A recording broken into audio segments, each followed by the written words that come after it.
আপনাকে যখন দরকার পড়বে না পারে পাছার মধ্যে চুম্মা দিয়ে দেয়, আর যখন দরকার শেষ পিকেরে হালার পুত গেলি হেনতে। সবাই এমন করে না, আবার চারমাররা বেশিরভাগ সময় এমন করে থাকে। বলছিলাম দ্য আর্ট অফ সিলেকশন বইয়ের 3 নাম্বার ক্যারেক্টার দ্য চারমারের কথা। তাদের মেন অস্ত্রই হচ্ছে তাদের মুখের মিষ্টি ভাষা। মাঝে মাঝে তো আপনার মনে হবে যে মনে হয় ওই শালার পুতে মুখে মিষ্টির দোকান নিয়ে ঘুরে। মানে তাদের আচরণ অনেকটা পলিটিশিয়ানদের মতো, যেমন তারা অনেক সময় সদয় এবং অনুভূতিশীল হবে, সামনে থাকা মানুষটার অনুভূতিকে অনেক গুরুত্ব দিবে। এটা যখন ভোট চাইতে যায় তখন খেয়াল করবেন, একদম আয়নার মতো একটা হৃদয় নিয়ে আপনার সামনে যাবে, গিয়ে বলবে চাচা আপনার কি দুঃখ আছে বাবা বলেন আমাকে। নাম্বার 2, নিজের অনুভূতি প্রকাশ করবে একদম মিষ্টি ভাষায়। যেমন চাচা শুনেন, এই যে জায়গা দেখতেছেন না বাবা, এখানে একটা রাস্তা করে দিব, এখান দিয়ে গাড়ি চলবে, আপনার জায়গার দামও বেড়ে যাবে, আর চালের বস্তা নিয়ে তো চিন্তা করতে হবেই না।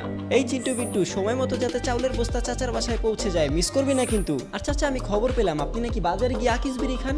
আপনার আর আকিস বিড়ি খেতে হবে না বাবা, আপনার এই ছেলে পাস করুক, ডাইরেক্ট আপনার মুখে ব্যঞ্জন হান্দায় দিবে। 3 নাম্বার, আপনাকে সব সময় নিরাপদ বোধ করানোর চেষ্টা করবে। এমন সাহস দেয় না আমি যদি একবার ক্ষমতায় চলে আসি আপনাকে কেউ কিছু বলতে পারবে, এমন সাহস আছে নাকি কারো? ওর হাত পাও কাইটে স্যুপ বানিয়ে সবাইকে খাওয়াই দিব, শুধু আমি বাদে। মানে এমন ভাবে বলবে যে তার সাথে থাকলে আপনার নিরাপদ মনে হবে। এবার দেখেন চারমার কিন্তু খারাপ ক্যারেক্টার না, আপনি চাইলে এটা নিজের মধ্যেও অ্যাপ্লাই করতে পারেন।